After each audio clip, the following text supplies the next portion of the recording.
Chag Sameach.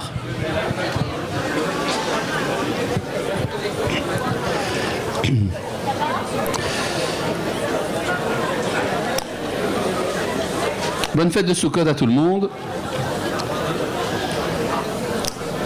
La violence est le sujet permanent de la vie humaine, de la société des hommes. Et la paix, c'est l'événement exceptionnel, ça se passe à Sukkot. Sukkot,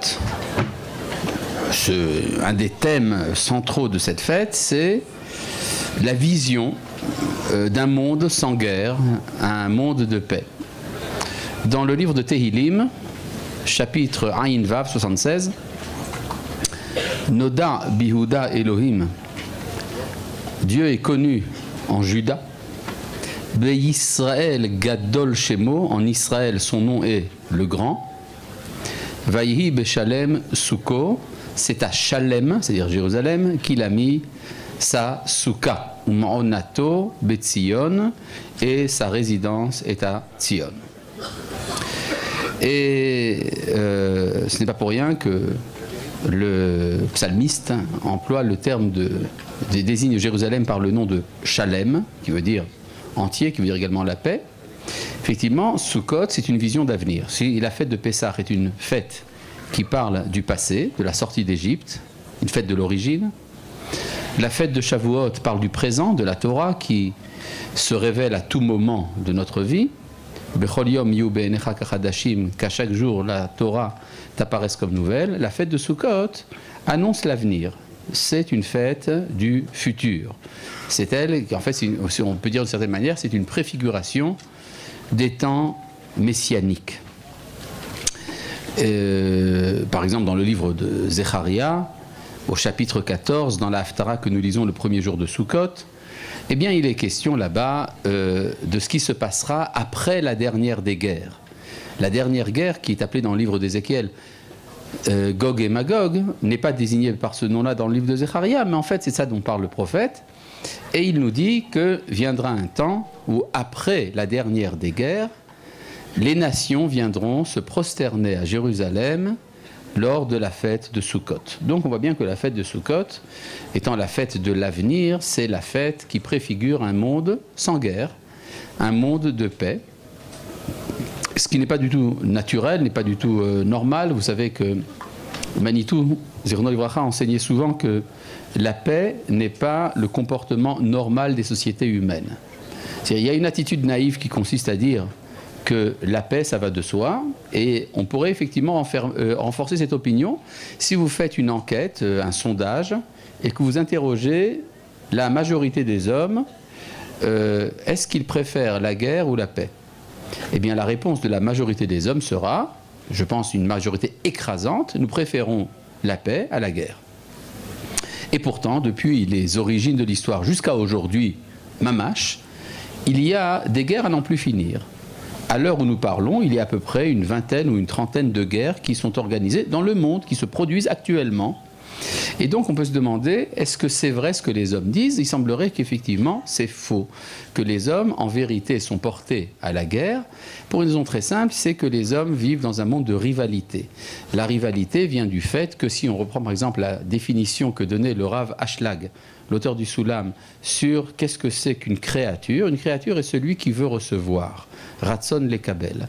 Et si donc la définition de l'être la plus intime, c'est vouloir recevoir, il est évident qu'entre deux êtres qui veulent recevoir, il y aura une rivalité pour savoir qui c'est qui va recevoir. Donc on peut dire que la guerre est la situation normale, la paix est quelque chose d'assez exceptionnel. D'ailleurs, ça a été très bien repris par Enrico Macias qui a dit « Ose shalom bimromav » ou « Yase shalom aleno ». Ce qui veut dire c'est seulement celui qui est capable de faire la paix dans ses hauteurs, qui est capable de faire la paix parmi nous. C'est une chanson extrêmement pessimiste si vous y réfléchissez bien. Ça veut dire qu'en fait, nous sommes découragés à l'avance de réaliser la paix par nous-mêmes et nous avons besoin d'un coup de pouce, d'une intervention du Très-Haut, celui qui fait la paix dans ses hauteurs, pour que la paix soit réalisée chez nous. Donc on peut dire que la violence est une donnée permanente de l'histoire. Évidemment, les Juifs, entre autres, espèrent un monde de paix. Et on peut se demander, mais qu'est-ce qui va amener la paix? Alors on peut dire, et il y a quelque chose d'un peu blasphématoire dans cette affirmation, on pourrait dire que c'est la guerre qui amènera la paix. D'accord? Il y a une vision de ce genre qui dit, bon, les guerres c'est un mal nécessaire, ça enclenche des processus qui finalement amèneront à la paix. Et donc, il faut prendre le mal en patience, se dire qu'après tout, c'est comme ça que ça se passe. Puisque finalement ça arrive à un bon résultat, c'est assez bon, pourrait-on dire. Il y a quelque chose effectivement d'un peu blasphématoire dans cette expression-là, dans cette idée-là, parce que ça voudrait dire que la paix est entachée de guerre. C'est-à-dire que la fin de la violence aurait pour origine la violence. Il y a quelque chose de profanatoire.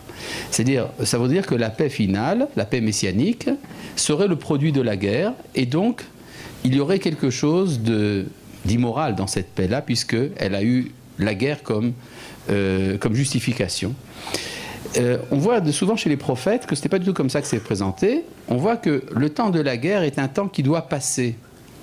Une fois que la puissance de guerre est épuisée, c'est alors qu'intervient un nouveau, flux, un nouvel épanchement de lumière qui est la paix, qui viendrait des hauteurs justement et qui ne serait pas le produit de la guerre. C'est la guerre qui gêne la paix. Mais la guerre n'est pas l'engendrement de la paix. La paix vient des hauteurs.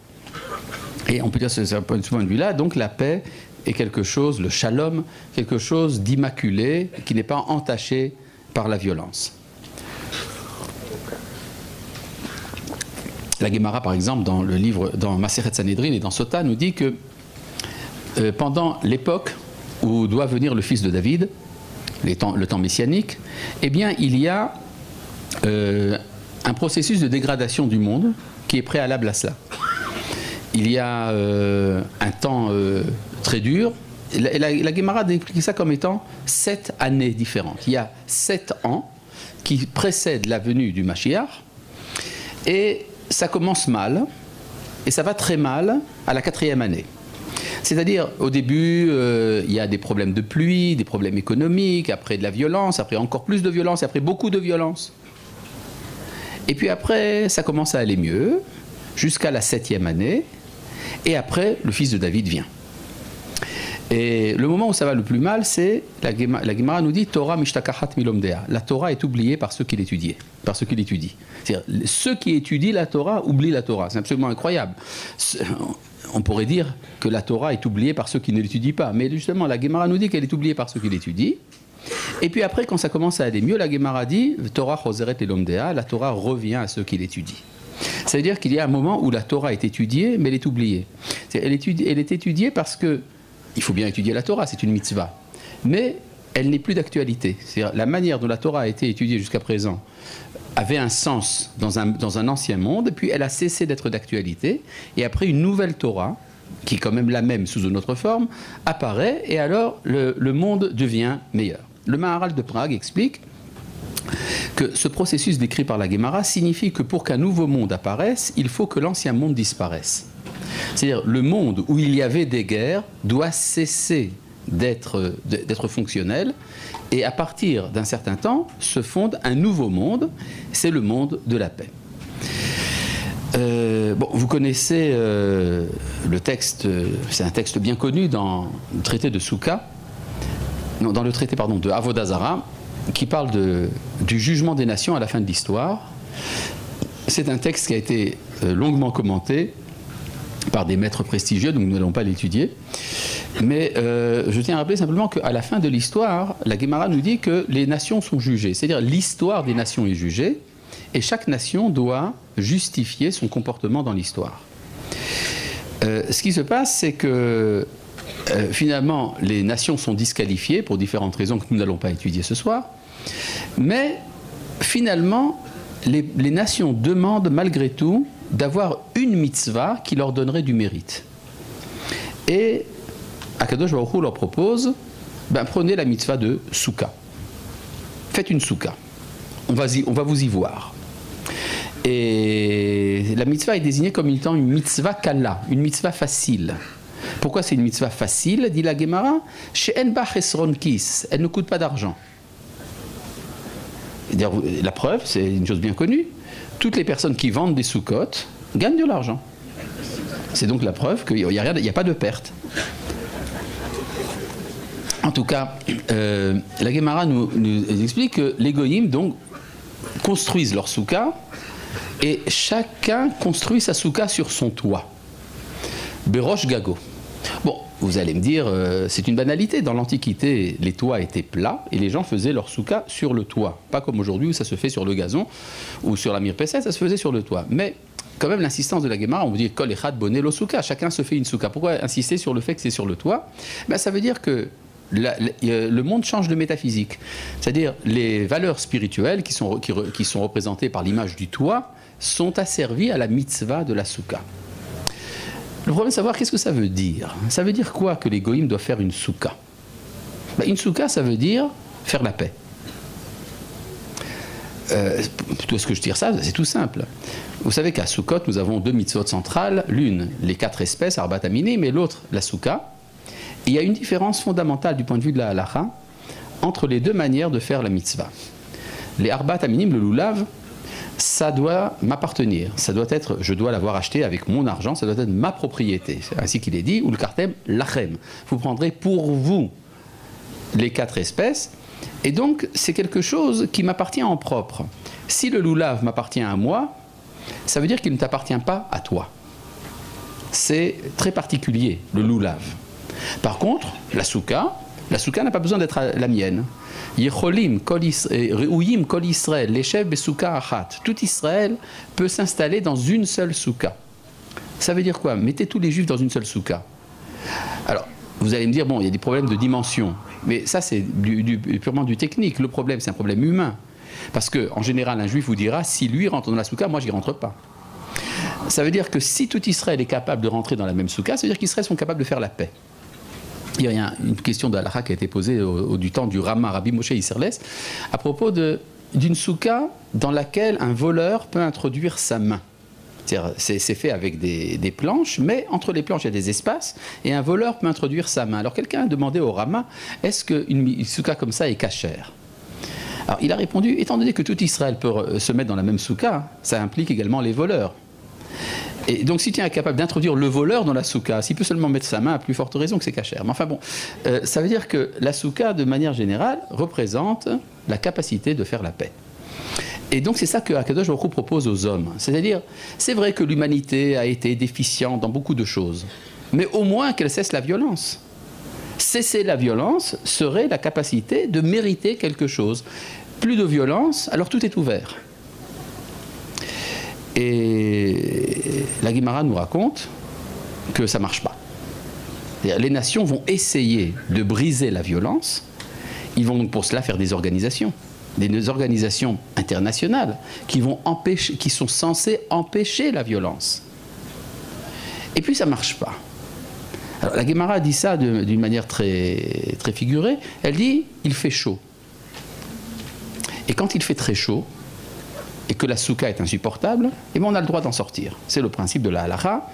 Mitztaer patur minasuka. Celui qui souffre de vivre dans la souka en est dispensé. Et donc vient un moment de chaleur, une canicule terrible.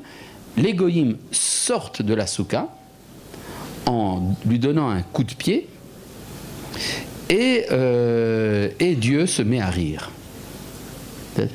Il se met à rire. Yoshev Bashamayim Yisrak. Alors, la Gemara demande, mais enfin, pourquoi est-ce que les goïms sont coupables de sortir de la souka, alors que la halacha est qu'on a le droit de sortir de la souka quand il fait très chaud? Alors la Gemara dit, oui, mais on ne donne pas de coup de pied. Pourtant, ce n'est pas une halacha. Si quelqu'un sort de la souka et qu'il donne un coup de pied dans la souka, il n'a rien transgressé dans la halacha. Et pourtant, c'est justement pour un point qui n'est pas un point de halacha que les goïms sont jugés.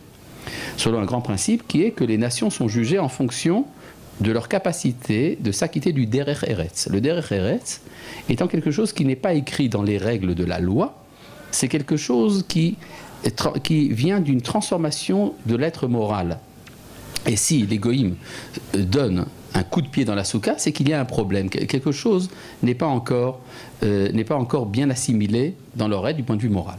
Mais ça veut dire quoi qu'il fait chaud? Si déjà la souka c'est une parabole, c'est une image, alors ça veut dire quoi qu'il fait chaud? Ben, ça veut dire qu'on ne peut plus faire la paix parce qu'il y a de la chaleur. La chaleur, ben, c'est quoi? C'est la barbarie. il y a de la barbarie dans le monde et la barbarie demande d'intervenir. On ne peut pas rester indifférent à la violence qui éclate dans des points du globe. Il faut absolument faire quelque chose. Donc on va envoyer une force armée, des casques bleus, quelque chose. Donc il faut sortir de la soukha. Mais le problème... Bon, et d'ailleurs, les Juifs aussi font la même chose. Quand les Juifs sont attaqués, quand les Juifs doivent remettre un peu d'ordre dans le monde, eux aussi font la guerre. Nous avons des règles de la halakha, milchemet mitzvah et tout ce que ça implique. Milchemet reshut. Il y a des guerres dans la halakha aussi. Donc, faire la guerre quand c'est nécessaire, ça va. Le problème, est-ce que quand on fait la guerre, on a un sentiment de libération, ou bien est-ce qu'on a le sentiment d'un devoir? Alors, on peut dire que le juif souffre de souffrir, c'est-à-dire mitzter patur min hasouka, celui qui souffre est dispensé de la souka, mais il souffre d'être dispensé. C'est-à-dire, il souffre d'être souffrant. Il se dit, ça serait tellement mieux si je ne souffrais pas que je pourrais être dans la souka. C'est-à-dire, faire la paix, si on revient à l'image, serait vraiment l'idéal. Mais que faire? Ça ne marche pas toujours. Il faut le faire. Tandis que chez les nations, il y a la libération de la violence. Ah, enfin, nous pouvons faire la guerre.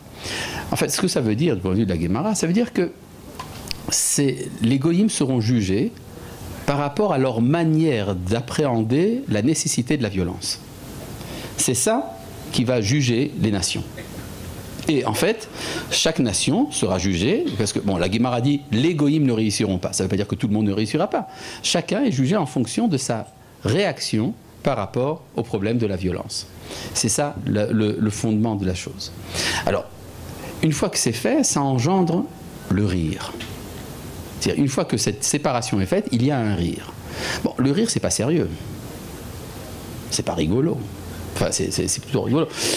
Et il y a une expression israélienne employée par le Gashash, alayhim hashalom, qui dit « Haolam matzrik as-sochakim », c'est-à-dire le monde est risible, le monde est rigolo, et donc on va rire.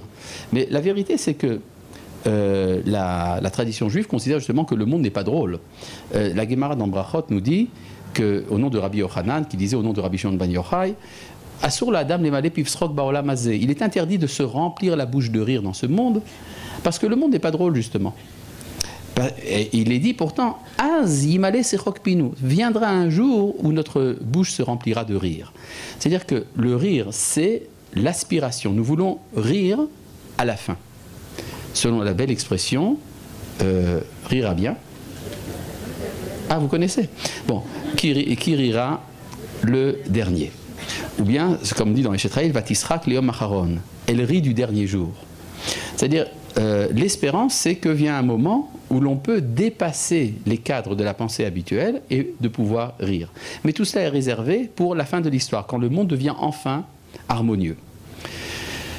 Rire, je voudrais peut-être insister là-dessus, rire, c'est le contraire du sérieux.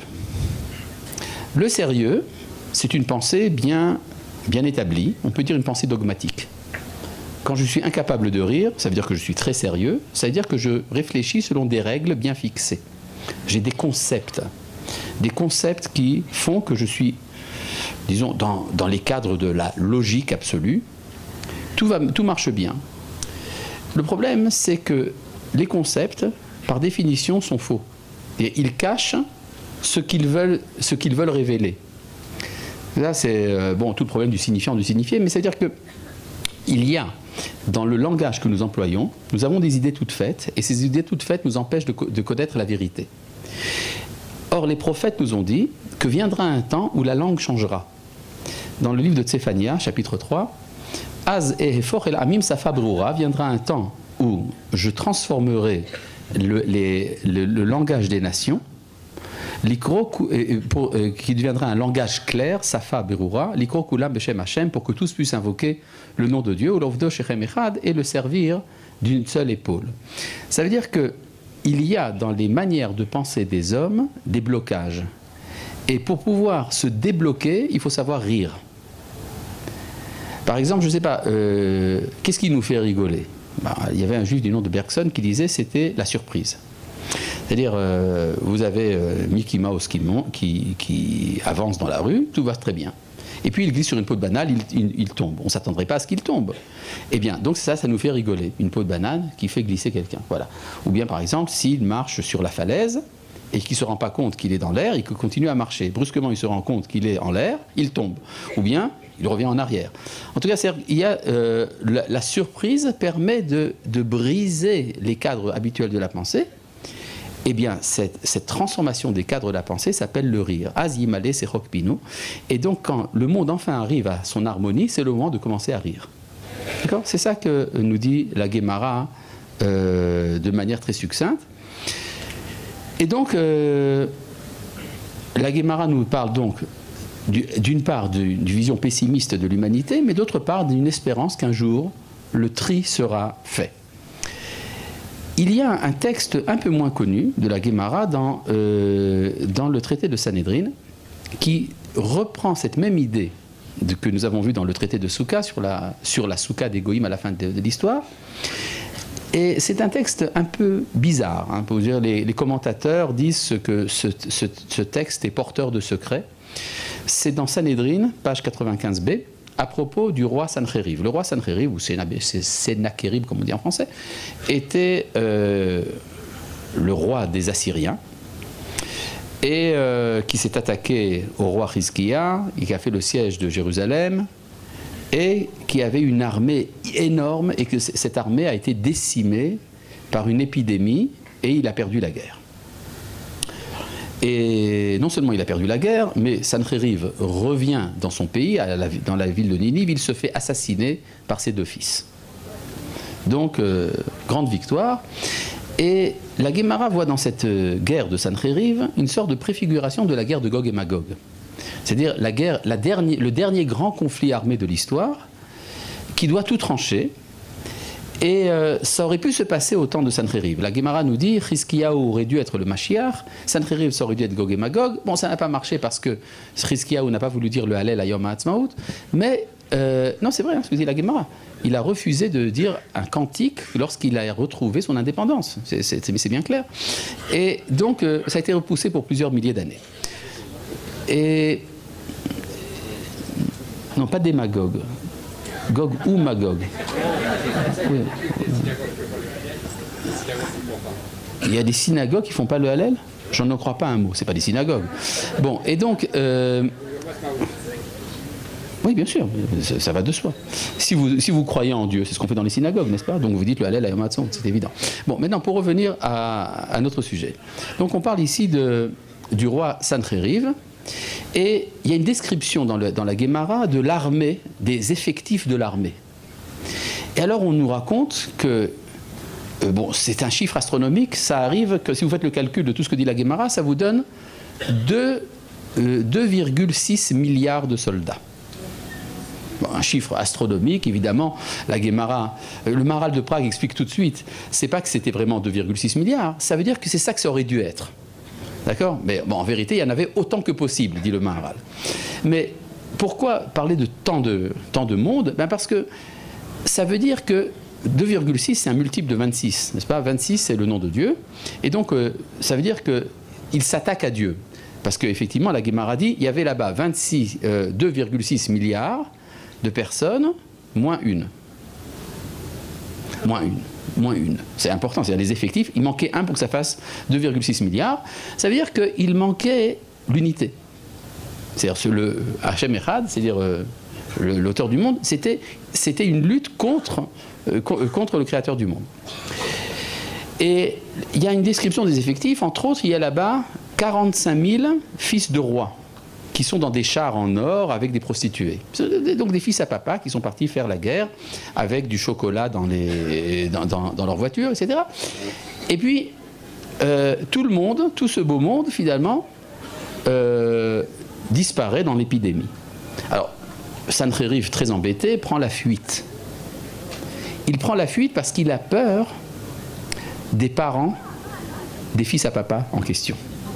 C'est-à-dire, il y a la haute bourgeoisie avait envoyé ses enfants à la guerre pour s'amuser, et puis finalement, ça s'est mal passé. Alors, très embêté. Alors, la Guémara dit la chose suivante. Je vous lis ça, c'est écrit en araméen, on va traduire tout de suite.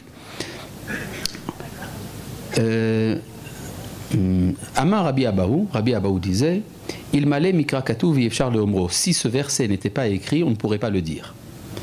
Dire-t-il, ainsi qu'il est dit, Bayom haou yegala Hashem betar asechira. En ce jour, Dieu rasera avec un rasoir loué, Be'evre Nahar, au-delà du fleuve, Be'melech Ashur, le roi d'Assyrie. C'est-à-dire Dieu empruntera, va louer un rasoir pour raser le roi d'Assyrie.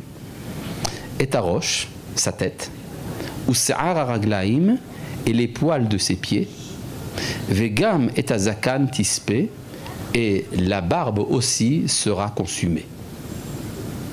D'accord? Donc Dieu devient un coiffeur. Et la Gemara explique c'est quoi que ce verset dit. Ata kucha bericho. Dieu est venu. Ve'idmele ke gavra saba. Et lui est apparu à Sancheriv comme un vieillard. Ça veut dire quoi que Dieu apparaît à Sancheriv comme un vieillard? Bah, c'est très simple. Ça veut dire que l'armée de Sancheriv était une armée brutale, violente, pour qui le divin ne signifiait rien. Et l'idée de Dieu est une idée vieillotte. Et Dieu donc lui apparaît comme un vieillard. Ah, tu es là? Une fois que la guerre est finie, ben, on revient aux vieilles idées. Amarlé, il lui dit, Ki azalt legabe mizrach ou ma'arav, lorsque tu rencontreras les rois d'Orient et d'Occident, Daititinu les banayou, dont tu as amené les enfants, ou ktaltinu, et que tu les as fait tuer. Maya Mart Léo, qu'est-ce que tu vas leur dire? Bien, tu es bien embêté hein, maintenant. Amar Léo, Aou Gavra Baou Pardan Ameyativ. Et alors Sancheriv lui dit effectivement, j'ai peur. Amarlé, Echinavi, alors que faire? Amarlé, Zil Veshane Nafshar. Alors change de visage. Comme ça on ne te reconnaîtra pas. Bemaïshne, comment changer de visage? Amarlé, Zil Aite Li Maspera. Amène-moi des ciseaux. Vigzeyar, je vais te coiffer différemment. Anna, moi-même. Mais Echaïte, où est-ce que je vais en amener des ciseaux? Amarlé, Olléaou Beta, rentre dans cette maison. Ve Aïte, et amène de là-bas. Il rentre donc dans la maison. Ashkahinu, il a trouvé des ciseaux. Atou malache acharet. Et les anges sont arrivés. Les anges du service sont arrivés, sont rentrés dans la maison. Ve'id moulek et Gavré, ils lui sont apparus comme des hommes. Ve'havu katahane kashiata. Et il moulait avec une meule des noyaux de dattes. Je ne sais pas à quoi ça sert de moudre des noyaux de dattes, mais enfin c'est ce que faisaient les anges du service dans la maison en question. Amar Léou, avoulé Masparaïl, et donc Sancheriv dit, vous pouvez pas me passer les ciseaux? Amroulé, Tehonrad Griva de Kashiata, alors il faut que tu te mettes toi aussi à moudre une certaine quantité de noyaux de dattes et on te donnera les ciseaux. Vous y croyez, n'est-ce pas? C'est écrit dans la Gemara. Vous allez quand même pas me dire que vous allez remettre en question des paroles de la Sainte Gemara. D'accord? Bon. Tahan had grivra de kashiata via voulé masparta. Et ils lui ont donné, et après qu'il ait moulu, il a participé donc au moulage des noyaux de dattes, et on lui a donné les ciseaux. Bon, j'arrête là pour l'instant pour expliquer un peu, parce que sinon on va s'y perdre. Alors d'abord, ça veut dire quoi cette histoire? Qu'il doit changer. C'est-à-dire qu'il comprend que les enfants des fils à papa sont morts et il fallait quand même faire quelque chose pour créer un nouveau monde. Tu dois changer de visage, c'est-à-dire tu vas créer un monde de paix. Et pour le faire, il faut changer ta coiffure. Ça veut dire que les cheveux, c'est censé représenter la violence. Donc il faut couper ce qui est la violence et en finir une bonne fois pour toutes. N'est-ce pas? Mais il y a un problème. Quand on coupe les cheveux, vous savez ce qui se passe après un certain temps? Ben, ça repousse. C'est-à-dire que la violence n'est pas déracinée. On peut faire une coiffure pour un certain moment, mais ça revient. Il y a un problème. En tout cas, c'est ce que veut faire le roi d'Assyrie, qui est un responsable politique d'envergure mondiale, et il veut rentrer pour cela, des ciseaux. Mais c'est quoi des ciseaux? Ben, les ciseaux, ce sont deux épées qui sont liées l'une à l'autre, mais qui vont servir, c'est de la violence, c'est une armée, c'est des armes, mais c'est des armes pour la paix. On va fonder une force internationale qui va être responsable d'assurer la paix sur Terre. Et pour ça, il faut rentrer dans une maison. C'est-à-dire qu'il faut fonder une institution. Dans l'institution, qu'est-ce qu'on trouve là-bas? On trouve les anges du service. C'est quoi les anges du service? Eh bien, ce sont les 70 anges tutélaires des nations. C'est-à-dire, il y aura des représentants dans cette institution, vous aurez des représentants du monde entier qui viendront pour être responsables du nouvel ordre. Et c'est eux qui donneront les ciseaux. Mais ils les donneront seulement à celui qui veut bien participer à l'effort. L'effort consiste à moudre des noyaux de dattes. Vous savez à quoi servent les noyaux de dattes? À faire des palmiers dattiers. Si vous plantez deux noyaux de dattes l'un à côté de l'autre, ce qui va se passer, vous allez avoir deux palmiers qui vont entrer en rivalité. Donc, les noyaux de dattes, c'est l'origine des conflits. Et donc, il faut les moudre. Il faut faire un effort pour supprimer les causes de la violence. Et donc, le grand empereur, le grand responsable politique va devoir donner également son effort. Et alors on lui donnera la force internationale qui va lui permettre de faire la paix. Jusque-là, tout va bien, c'est génial. Qu'est-ce qui se passe? Je continue maintenant dans le texte. Ad de ata irshar. Vous voyez donc, Dieu attend à l'extérieur. Pour l'instant, il attend qu'il finisse de moudre, qu'on lui donne les ciseaux. Et puis, entre-temps, il commence à faire nuit. L'obscurité arrive. Vous savez de quoi l'obscurité arrive? Eh bien, la violence est revenue sur Terre. Il y a eu un élan de barbarie qui nécessite une action immédiate. Alors, il lui dit Haïté Noura, amène une flamme. Ça veut dire, nous allons rentrer maintenant dans la guerre. Azal va été Noura, il lui amène donc une torche. Bahadé des canafarlés, et quand il est en train de souffler pour la faire grandir, cette torche, Itlebe Noura Bedikne, le feu a pris sa barbe. C'est quoi la barbe? C'est la sagesse. Quand on rentre dans le cycle de la violence, vient un moment où on perd sa sagesse, on perd les valeurs. Azal, Gaziel et Reiché Bedikne. Alors Dieu s'empresse de lui couper immédiatement les cheveux et la barbe. Amrou, Haïnou dirtiv, et c'est ce qu'on a dit que c'est ça que voulait dire le verset, Vega metazakan tispe, et sa barbe aussi sera consumée. C'est-à-dire la barbe est consumée, c'est-à-dire que les nations n'arrivent pas à résoudre le problème de la violence. Amar Rav Papa. C'était donc le problème des fils à papa, maintenant c'est Rav Papa lui-même qui dit Haïnou de Amre Inche, c'est pour ça que c'est ce que dit le proverbe, Guérirte l'arma chapirle, si tu arrives à entraîner le gentil avec toi, itlele noura bedikne, fait que le feu emporte sa barbe, vela savat roucha mine, tu n'en cesseras pas de rire de lui. À nouveau, le rire intervient à ce moment-là. Donc on voit que la Guémara est assez pessimiste par rapport à la capacité des nations de faire la paix. Il y a des tentatives qui sont prévues en fin d'histoire, après des grands conflits qui sont extrêmement violents. Alors l'humanité se reprend à un moment, mais on a besoin de faire intervenir un élément extérieur pour que la paix soit possible. Alors c'est quoi cet élément qui peut amener la paix sur Terre? Là, nous rentrons dans des problèmes extrêmement importants, ce sont presque des problèmes d'actualité. Il y a tout d'abord chez les Juifs une expérience existentielle de la paix une fois par semaine. Ça s'appelle le Shabbat. C'est-à-dire, c'est une institution absolument extraordinaire, c'est du Shabbat, qui est que les Juifs doivent vivre un moment dans leur semaine comme si le monde était déjà parfait. Il y a un principe, d'ailleurs, dans la paracha de Noach, après le déluge, il est dit Yom valaila lo ishbotu, ils ne cesseront de travailler ni jour ni nuit. Et de là, la Gemara apprend que les goïms n'ont pas le droit de faire le Shabbat. Et pourquoi? Parce que le monde n'est pas encore achevé. Rachid explique pourquoi cette interdiction de faire le Shabbat. Chez Mevatel Yishuvo Shel Olam, parce que le monde n'est pas encore complètement habité, et donc il faut continuer le travail, on n'a pas le droit de se reposer. Alors pourquoi est-ce que les Juifs font le Shabbat? Parce que les Juifs participent d'un niveau d'être, d'un niveau de, disons, d'être, peut-on dire, qui est que nous vivons déjà un monde, une projection en tout cas du monde idéal. Ça se passe une fois par semaine.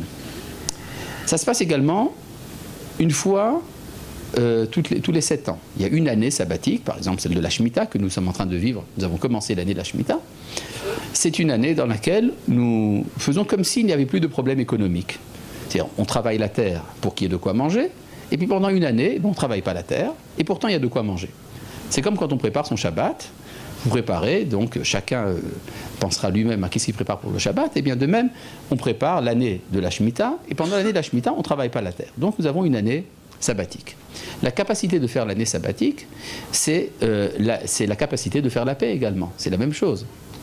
Il y a un autre texte dans le traité de Sanhédrin que je voudrais rappeler assez rapidement. Je sais que je vous accumule des textes ce soir, mais ce n'est pas grave, puisque c'est enregistré sur YouTube. Vous pourrez donc réviser. Il y a un texte dans Sanhédrin, page 94a, à propos d'un certain Geviha ben Pessissa. Geviha ben Pessissa était un sage qui était bossu. Comme il était bossu, il était disqualifié pour siéger dans le Sanhédrin. Donc il n'était pas un représentant officiel du judaïsme. Parce que pour siéger dans le Sanhédrin, il faut ne pas avoir d'infirmité. Comme il était infirme, il avait le dos bossu, il ne pouvait pas siéger dans le Sanhédrin, mais ça a été utile justement à une occasion. La Gemara nous dit qu'au temps d'Alexandre le Grand, les nations se sont présentées devant le tribunal d'Alexandre. Alexandre le Grand n'est pas n'importe qui, c'est un personnage qui est capable de faire l'unité politique du monde. Il a fait l'unité entre l'Orient et l'Occident, quelque chose qui s'était fait pour la première fois dans l'histoire. Et d'après la Gemara, c'était un temps où on a rêvé de faire une sorte de tribunal international. Un tribunal dans lequel les conflits qui jusqu'à présent étaient réglés uniquement par la guerre seraient enfin jugés par le droit international. Et donc la Gemara nous raconte comment est-ce que les nations se sont présentées devant le tribunal d'Alexandre pour attaquer évidemment Israël, évidemment. À quoi servent les institutions internationales si ce n'est pour attaquer Israël? Et donc la Gemara nous raconte 3 débats qui ont eu lieu là-bas. Le premier, c'est celui des Cananéens. Les Cananéens viennent se plaindre au tribunal d'Alexandre le Grand pour dire « Eretz Israël nous appartient ». D'où est-ce qu'ils arrivent, au fait, les Cananéens? Eh bien, la Gemara nous dit qu'ils arrivent d'Afrique. Le terme « Afriki » à l'époque de la Gemara désigne non pas le continent africain, mais ça désigne l'Afrique telle que les Romains la définissaient, c'est-à-dire la Tunisie. C'est-à-dire il y a des Cananéens en Tunisie qui sont donc exilés, qui sont à Tunis, comment ils sont arrivés là-bas, c'est pas très clair, mais en tout cas, donc, ils sont arrivés. En fait, bon, vous voyez qu'il y a l'écho des Phéniciens, les Carthaginois qui arrivent, qui sont en fait des Cananéens qui habitent en Afrique du Nord, et qui viennent se plaindre au tribunal international et qui disent que Eretz Israël est à nous. Et ils disent, nous avons une preuve. Nous avons la preuve, c'est parce qu'il est dit dans toute la Torah, Eretz Kenan. Eretz Israël est appelé le pays de Kenan, donc c'est à nous. Et remarquez, chose très importante, c'est qu'il se base sur un texte de la Torah. C'est-à-dire quand il y a des accusations portées contre le peuple d'Israël dans une institution internationale, c'est toujours basé sur des documents officiels israéliens. C'est-à-dire c'est les Juifs qui vont donner les données nécessaires pour être attaqués. Et donc on envoie Geviha ben Pessissa. Pourquoi est-ce qu'on envoie Geviha ben Pessissa? Parce que Geviha ben Pessissa n'est pas un représentant officiel du judaïsme. Donc s'il dit des bêtises, c'est pas grave, on dira qu'il ne nous représente pas. Il arrive, il dit vous amenez des preuves d'où ça? De la Torah. Dans ce cas, je vais amener aussi moi des textes de la Torah. Et il dit n'est-il pas écrit Arur Kenaan, Eved Avadim Yelechav, maudit soit Kenaan, il sera l'esclave de ses frères. Or, si un esclave acquiert des biens, étant donné que l'esclave appartient à son maître, les biens appartiennent au maître. Donc, non seulement Eretz Israël ne vous appartient pas, mais ça fait déjà plusieurs années que vous ne nous avez pas servi, donc vous devez nous payer. Et Alexandre le Grand dit aux Cananéens, répondez-lui. et ils disent donne-nous du temps.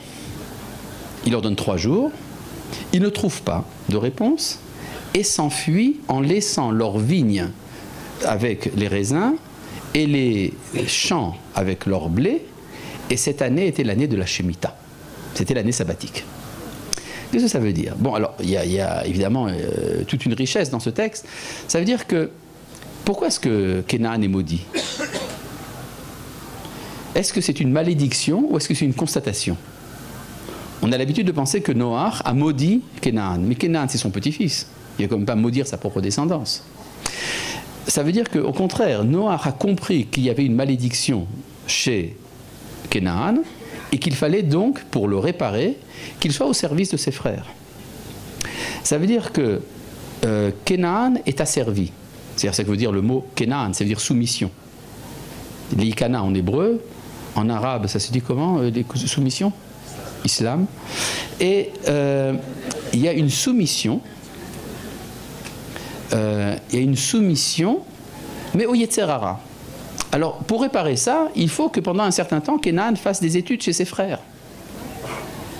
Et alors, que peuvent répondre les Cananéens à ça? D'accord, mais Sire, Alexandre, c'est vrai que nous avons un asservissement au Yetzer Hara, mais on peut faire Teshuvah. Et c'est ce que dit en hébreu à Alexandre, Tnu lo Teshuvah. Dites-lui que vous pouvez faire Teshuvah. Ah, dit oui, mais ça prend du temps de faire Teshuvah. Alors on donne 3 jours. Pendant ces 3 jours, il y a une certaine autonomie qui est donnée aux Cananéens pour voir s'ils sont capables de ne plus être asservis au Yetzer Hara. Et puis ça ne marche pas.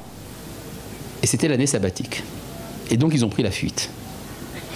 Inch'Allah. Et donc, c'est-à-dire, il y a l'année sabbatique, ça prouve que les Juifs faisaient la Shemitah à ce moment-là, mais que les Cananéens ne la faisaient pas. Et donc, c'est un symptôme de leur incapacité de sortir du cycle de la violence. De même, après, il y a les Égyptiens, et puis après, les fils d'Ishmaël, les fils de Kétoura. Mais tout ça, ce n'est pas vraiment notre sujet. En tout cas, vous voyez que, mais à chaque fois, ils s'enfuient, et c'était le moment de la Shemitah que ça se passait. Et bon, peut-être quand même, pour finir quand même le texte, ne l'oublions pas quand même, il y a dans ce texte de la Guémara, après viennent les Égyptiens. Et les Égyptiens disent, oui, mais vous nous avez volé, en sortant d'Égypte, vous nous avez volé l'or et l'argent, rendez-le. Et à nouveau, c'est Gvia ben Pessissa qui leur dit, oui, mais cet argent, vous nous avez asservi pendant 430 ans, donc vous devez le salaire de 430 ans pour 600 000 personnes. Donc vous nous redevez encore plus.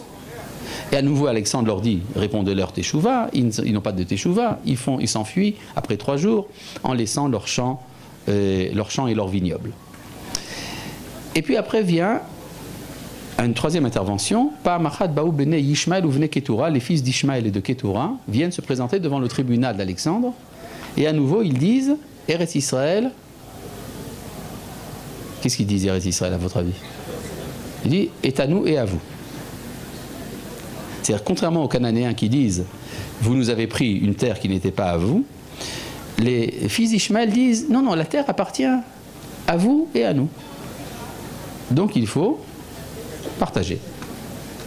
Intéressant que cet argument soit présenté dans la Guémara à une époque où les fils d'Ishmaël n'avaient encore rien fait pour s'emparer d'Eretz Israël à l'époque. Mais la Guémara déjà entrevoit à travers le texte de la Torah la possibilité d'une affirmation de ce genre. Qu'est-ce qu'il y a dans le texte de la Torah? La Torah nous dit « Et les Toledot Yitzhak ben Avraham » voici les engendrements d'Yitzhak, fils d'Avraham. Et il est écrit également « Vele Toledot Ishmael ben Avraham » et voici les engendrements d'Ishmaël, fils d'Avraham. Et donc, si on est fils d'Avraham, ça veut dire qu'on représente la postérité spirituelle d'Avraham. Et si les enfants d'Yitzhak, c'est-à-dire nous autres, nous sommes la postérité d'Avraham, et que Ishmaël est également désigné de la même expression, ça veut dire que lui aussi est une manifestation de l'enseignement d'Abraham. Or, Akadosh Baruch Hu a donné à Avraham une terre. Pourquoi est-ce qu'Akadosh Baruch Hu intervient personnellement pour donner la terre aux descendants d'Abraham. Ça veut dire que c'est probablement nécessaire pour le projet que Dieu a donné aux enfants d'Abraham. Si cette terre est nécessaire pour le projet des enfants d'Abraham, elle est nécessaire aussi bien pour les descendants d'Israël que pour les descendants d'Ishmaël. C'est ça qu'affirment les fils d'Ishmaël devant le tribunal d'Alexandre. À nouveau, on envoie Gvia ben Pessissa. Et Gvia ben Pessissa leur dit, oui, mais vous vous basez sur la Torah à nouveau. Il y a un verset dans la Torah qui dit Velivne apilakshim asher de Avram natan Avram matanot, au fils des concubines d'Abraham, Abraham avait donné des cadeaux.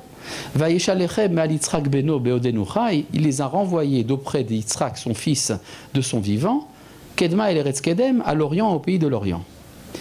Av shenatan lagatin levanav, un père qui a donné des legs à ses enfants, Bechayav, de son vivant, Veshiger zeme alze, il les a renvoyés l'un de l'autre. Klum yeshalze et klum, est-ce qu'il y a encore des exigences? Et c'est intéressant, c'est que la Gemara ne dit pas qu'Alexandre est intervenu dans cette histoire. Et le texte s'arrête là-bas, comme s'il n'y avait pas de réponse. Simplement, c'est-à-dire que les fils d'Ishmaël ont refusé de répondre.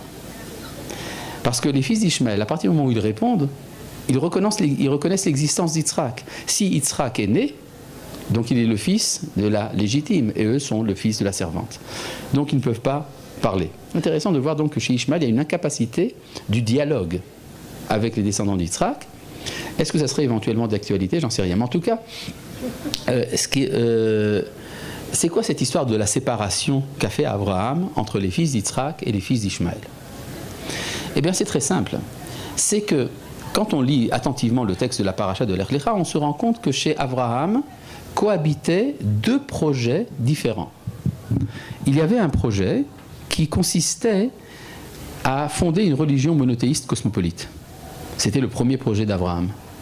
Abraham voulait fonder une religion destinée à l'ensemble de l'humanité et qui sanctifierait la vie des individus. C'est-à-dire, vous voulez sanctifier votre vie? C'est très simple, vous devez abandonner l'idolâtrie et ne servir qu'un seul Dieu. C'est simple, non? Et c'est ça qu'Abraham voulait enseigner à tout le monde. Un beau jour, à l'âge de 75 ans, Dieu intervient, apparaît à Abraham et lui dit, tu sais, j'ai pour toi un autre projet. Tu vas fonder une nation sainte. Abraham se dit, oh là là, la politique, moi j'y comprends rien. C'est difficile. Et on voit qu'il y a une réticence permanente qu'il faudrait étudier dans le texte. Il y a une réticence d'Abraham par rapport à cette idée de nation sainte. Et finalement, les deux aspirations d'Abraham, l'une qui est de fonder une religion qui concernerait l'ensemble des individus sur Terre, et l'autre qui serait de fonder une entité politique nationale, sanctifiée, eh bien ces deux vocations cohabitent chez Abraham et se concrétisent dans ses deux fils. Ishmaël, en fait, ne fait que continuer le monothéisme antique d'Abraham, antérieur à l'idée d'une nation sainte. Et tandis qu'Yitzhak est là pour réaliser l'alliance. Et l'alliance nécessite donc une entité politique. Si le projet d'Israël est un projet d'ordre national, un territoire est nécessaire. Il faut une terre pour fonder une nation. Mais si c'est du cosmopolitisme que l'on développe, non seulement on n'a pas besoin d'une terre, mais l'idée de l'enracinement sur une terre est contradictoire de cette idée-là. Donc Ishmaël continue Abraham, il est fils d'Abraham. Mais de quel Abraham? Du premier, de l'antérieur, du stade primitif. Celui qu'on appelle en arabe Ibrahim. Tandis que Yitzhak est la perpétuation de la deuxième phase d'Abraham, celle qui demande de la transformation de la politique, de l'État. Et pour cela, fonder une nation sainte qui va servir de cœur aux organes que représentent les nations sur la terre. Donc on voit qu'il y a ici une différence, et tout ça se passe effectivement dans l'année de la Shemitah. Mais on voit que par rapport à Ishmaël, d'après le texte de la Gemara, on ne dit pas que ça se passait lors de la Shemitah, on nous dit simplement qu'il y a une séparation des vocations. Pour revenir donc au problème du rôle que nous devons remplir dans cette constellation-là, on peut se demander, est-ce qu'il faut attendre simplement que Dieu fasse son travail, d'amener la paix, ou est-ce que nous autres, les enfants d'Israël, nous avons quelque chose à faire dans ce contexte? Alors, je vais vous dire, aujourd'hui, ça devient extrêmement grave, parce que une analyse superficielle de la conjoncture internationale semble indiquer que nous sommes à la veille d'une troisième guerre mondiale. Non pas d'une guerre mondiale à la manière de la première et de la deuxième, dans lesquelles il y avait des armées, des avions, des tanks qui s'affrontaient, etc. sur le terrain. Il y a une sorte de guerre d'une autre nature, qui peut également évidemment dégénérer, qu'à Dieu ne plaise, en conflit armé, mais c'est une guerre d'une autre nature. La guerre consiste dans une rivalité pour déterminer qui aura l'hégémonie des valeurs dans l'humanité. C'est-à-dire qui est le leader du monde des échelles de valeurs sur le globe. Et nous avons à ce propos différents pôles qui s'affrontent.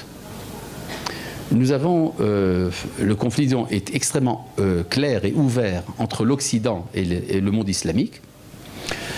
Mais il y a encore d'autres pôles qui rivalisent, par exemple les mystiques extrême-orientales. Il y a un quatrième pôle qui est pour l'instant en sommeil, mais qui va être obligé d'intervenir également, c'est le peuple d'Israël. C'est-à-dire, de quoi s'agit-il? Vous savez que la Guémara dit que la plus importante des nations, c'est Rome. Mais qu'il y a une deuxième nation, presque aussi importante, c'est la Perse. Et la Guémara dit en quoi elles sont importantes, ces deux nations? Elles sont importantes parce que leur empire se prolonge jusqu'à l'avenue du Mashiach. Ça veut dire quoi donc? En quoi est-ce qu'on voit que Rome a continué? Ben, Rome est devenu l'Occident. Et on voit que la Perse est devenue l'Orient. Et donc ces conflits continuent. C'est ça le conflit qui doit être réglé à la fin de l'histoire. Et quand on voit ce qu'a fait Rome, ce qu'a fait l'Occident, ben l'Occident est devenu le monde à un moment de l'histoire, s'est emparé du globe. Et jusqu'à ce jour, l'Occident est à la dimension du globe tout entier. C'est-à-dire dans le monde entier, en fait, aujourd'hui, nous sommes en civilisation occidentale, dans tous les aéroports et dans tous les duty-free du monde, nous sommes en Occident. Tout le monde boit du Coca-Cola et mange des hamburgers de différents degrés de cacheroute, mais de toute manière, nous sommes encore donc, tous en Occident, c'est une donnée. Il y a une tentative aujourd'hui du monde oriental de se révolter contre ça, de faire machine arrière, et ça se manifeste d'une manière extrêmement violente qui n'en a pas encore fini de se manifester. Et le problème de savoir qu'est-ce que nous autres, les enfants d'Israël, nous avons à faire là-dedans. Il faut comprendre que le conflit actuel est un conflit de valeurs. C'est vrai qu'il y a des intérêts économiques et des choses extrêmement basses qui sont liées à ça, des volontés de puissance et tout le reste, mais il y a dans le fondement de l'affrontement entre l'Orient et l'Occident aujourd'hui, il y a un affrontement de valeurs. Cet affrontement vient en fait de deux traditions totalement différentes l'une de l'autre. On peut dire que chacun, aussi bien l'Orient que l'Occident, a fait sa teshuva d'une certaine manière. Vous savez bien que l'Occident, Rome, a fait teshuva à un moment de son histoire en adoptant le christianisme. Le christianisme est venu pour adoucir les mœurs de l'Empire romain. C'est-à-dire, juste tant que c'était le paganisme qui dominait à Rome, eh bien, il y avait les jeux du cirque. Et puis, quand Rome est devenue chrétienne, eh bien, les jeux du cirque ont été interdits.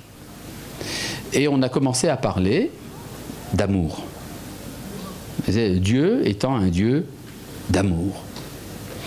Le Maharal de Prague explique que chaque nation adopte comme divinité ce qui est contraire à sa nature primordiale. C'est-à-dire, étant donné que les fils de Édom sont des verseurs de sang, ce sont des assassins, eh bien, le chidouche dans le monde romain a été qu'on peut servir un Dieu d'amour qui ne veut pas de la violence, qui ne veut pas de la guerre. C'est extraordinaire. Et donc, c'est une manière de faire teshuva qui a finalement, d'une certaine manière, affaibli l'envergure de l'homme.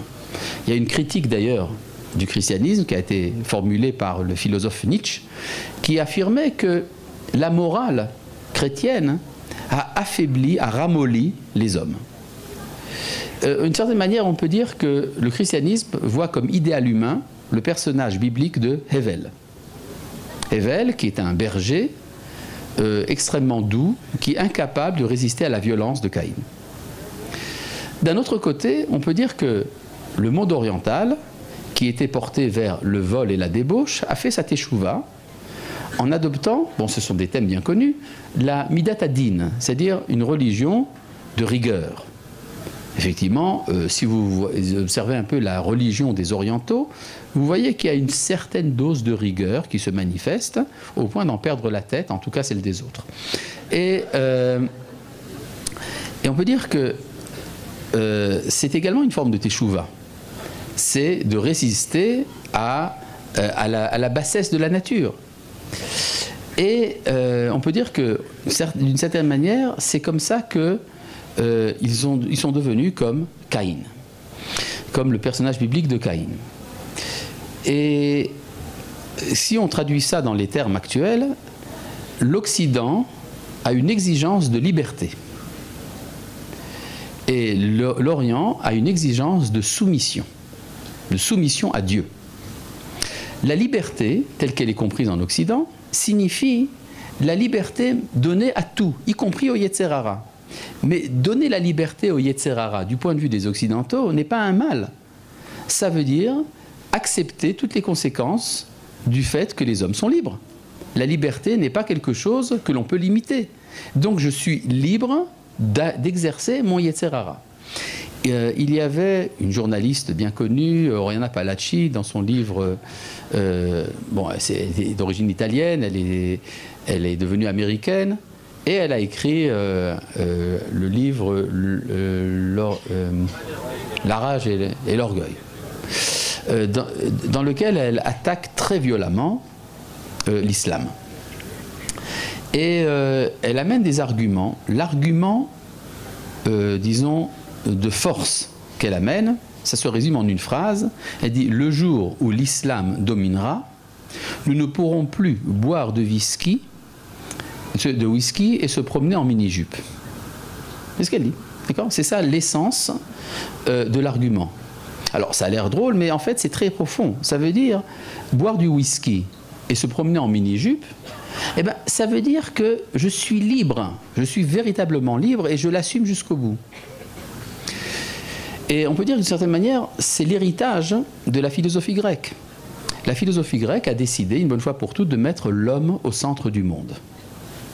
C'est extrêmement révoltant pour le monde oriental qui se dit: mais enfin, vous êtes fous, mettre l'homme au centre du monde, c'est une révolte. Une révolte contre Dieu. C'est Dieu qui est au centre du monde. L'homme ne signifie rien. C'est la soumission qui est la seule position possible. Alors vous comprenez, dans un monde où l'affrontement vient au nom des valeurs, le conflit est inévitable. Il est urgent d'intervenir, de faire un peu d'ordre. Et les nations ont une tradition d'écouter ce que dit Israël. Ce n'est pas toujours dit de cette manière, mais c'est évident que si nous avons réussi, un peu à notre insu, un peu contre notre volonté, à créer deux religions universelles, qui incluent plusieurs milliards de personnes, ça veut dire que l'humanité elle est à l'écoute d'Israël. Et donc qu'est-ce que nous avons à leur enseigner? Est-ce que c'est Dieu qui est au centre ou est-ce que c'est l'homme qui est au centre? L'anthropocentrisme ou le théocentrisme? Bon, vous savez que la réponse est, comme d'habitude, l'unité des valeurs. Ça veut dire qu'en fait, la Torah ne place ni l'homme ni Dieu au centre du monde, elle place le dialogue au centre du monde. Il y a un dialogue entre le Créateur et la créature. Or, ce dialogue n'est possible que si la prophétie existe, s'il y a un canal de parole qui relie le Créateur à la créature et inversement. Donc, on peut dire que nous sommes responsables de créer une cheminée dans le toit du monde et d'en être les ramoneurs. Ce qui explique d'ailleurs pourquoi est-ce que les Juifs sont si souvent habillés de noir. C'est probablement à cause d'une vocation d'être les ramoneurs des cheminées de l'humanité, enfin du monde, pour introduire une relation entre la créature et la transcendance. Et donc, c'est ça un peu notre travail. Et ce travail, nous sommes en train de le réaliser en Eretz Israël en recréant la civilisation prophétique. Alors ça prend du temps, les prophètes ça apparaît pas n'importe comment, il y en a un peu partout dans les asiles de fous, mais quand ça deviendra mûr, eh bien il y aura un temps où la parole de Dieu se fera entendre de Tzion. Ce que les goïms attendent de nous, c'est pas simplement des halachot, ce n'est pas des règles de morale ou même des règles de halakha. Ce que les goïms attendent de nous, c'est ce que disent les prophètes en tout cas, ils attendent d'entendre une parole. Et cette parole, nous travaillons là-dessus pour qu'elle se réalise. D'ailleurs, le temps où cette espérance devient extrêmement forte chez nous, c'est la fête de Sukkot. Parce que c'est le temps où nous nous sentons responsables du devenir des nations. Vous connaissez cette halakha qui est que lors de la fête de Sukkot, dans le Beth Amikdash, on présente 70 taureaux pour faire l'expiation des 70 nations. Or, les 70 taureaux sont divisés en deux. En deux groupes de 35 chacun, 35 x 2 égale 70. C'est le Gaon de Vilna qui a fait remarquer la chose suivante, c'est que vous savez que le premier jour de Sukkot, on présente 13 taureaux, le deuxième 12, après 11, 10, 9, 8, 7. Et à chaque fois qu'on amène des taureaux, on amène également un bouc, le bouc expiatoire, Se'ir le Khatat. Or parfois la Torah emploie l'expression de Se'ir le Khatat, le bouc pour l'expiation, et parfois dit Seir Izim, un bouc de chèvre, les Hatat. C'est la même chose, Seir et Seir Izim, ça représente exactement le même animal. Le Gaon de Vilna a fait remarquer que le mot Seir est employé le premier, le deuxième et le quatrième jour. Et le mot Seir Izim, le troisième, cinquième, sixième et septième jour. Pourquoi? Parce que si vous prenez le nombre de taureaux qu'il y a le premier, deuxième et quatrième jour, ça vous donne 35 taureaux. Et qu'il reste encore 35 taureaux pour les autres jours. C'est-à-dire 35 et 35, il dit c'est parce qu'il y a 35 nations. Le chiffre de 70 représente les 70 nations, bien qu'il y en ait plus, mais c'est un chiffre typologique. C'est-à-dire c'est un archétype du nombre des nations, c'est 70. Et les 70 nations sont divisées en deux groupes. Les 35 qui dépendent de Édom et les 35 qui dépendent d'Ishmaël. C'est-à-dire, ce que dit le Gaon de Vilna, c'est que finalement, l'humanité n'est pas unifiée, elle est faite de deux groupes. Et ces deux groupes s'affrontent à un moment. Et c'est quand il y a cet affrontement que Israël est porté à prendre sa responsabilité au niveau de l'enseignement des valeurs aux nations. D'ailleurs, peut-être signe des temps, quelque chose a commencé à bouger et qui est en rapport justement avec l'année sabbatique. Vous savez que, bon, mais ça c'est ce petit quelque chose qui a commencé à bouger est entré par la porte de service, mais enfin c'est quand même une anecdote intéressante. Il y a, vous savez que lors de l'année de la Shemitah, il est interdit donc de travailler la terre, ce qui pose des problèmes économiques assez importants. Et une des solutions envisagées par les rabbins, c'est de vendre les champs en Eretz Israël à un goy, de sorte que ce n'est plus notre terre, et donc on a le droit de travailler la terre pendant la Shemitah. C'est ce qu'on appelle le Heter HaMechira, qui est âprement critiqué par certaines autorités charédites. Un des arguments contre ce subterfuge, qui ressemble un peu à la vente du Hametz à Pessah, c'est que, d'après la halakha, on n'a pas le droit de vendre la terre d'Israël à des non-juifs. C'est interdit. Lo techonem. Mais la halakha n'interdit pas de vendre des terres à un ger toshav, à un non-juif qui a le statut d'étranger résident. C'est un statut extrêmement particulier qui demande de se présenter devant un tribunal rabbinique et d'accepter les 7 lois noachides. Et à partir de ce moment-là, le tribunal peut accepter le personnage en question comme ger toshav, comme résident en Eretz Israël, et on a le droit de lui vendre des terres. Il y a un petit problème simplement, c'est que ce statut n'existe d'après Maïmonide qu'au temps où le Yovel, le jubilé, a cours. Or de nos jours, le jubilé n'a pas cours, donc ce statut n'existe pas. Eh bien pourtant, pour que le jubilé se reproduise, il faut qu'il y ait, d'après la halakha, une majorité du peuple juif en Eretz Israël. On n'en est pas loin. D'après les statistiques officielles, 45% du peuple juif habite aujourd'hui en Eretz Israël. C'est quand même pas mal, 45%, c'est pas loin de 50%. Mais on n'y est pas encore. Le grand rabbinat d'Israël a demandé, ils m'ont téléphoné, on me demandait, est-ce que tu n'aurais pas par hasard un ger toshav à nous proposer parce qu'on voudrait vendre la terre sans que ce soit critiqué par les Haredim. Je leur dis, mais vous avez réfléchi au problème du jubilé? Il dit, oui, mais écoute, il y a quand même des poskim qui acceptent, etc. Bon, finalement, un non-juif s'est présenté, il y a de cela un mois, devant le haut tribunal du grand rabbinat d'Israël, et il a été officiellement reconnu comme ger toshav, et c'est à lui qu'ont été vendues les terres dans cette année de Shemitah. Donc, bon, c'est un symptôme, c'est une hirondelle annonciatrice peut-être, mais ça veut dire que des choses sont en train de bouger au niveau de, non pas simplement d'une transformation des données halachiques, mais quelque chose de beaucoup plus profond. Ça veut dire que nous avons un message universel. C'est-à-dire que nous sommes obligés par les circonstances à prendre des responsabilités par rapport à l'humanité. Et ça prend il y a un symptôme, si vous voulez, halachique, qui fait que ça a commencé. Mais ça ne fait que commencer.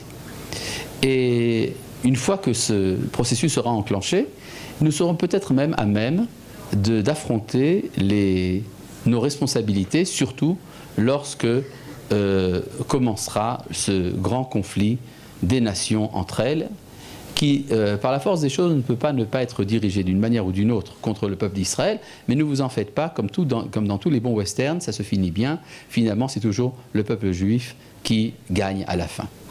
Chag Sameach.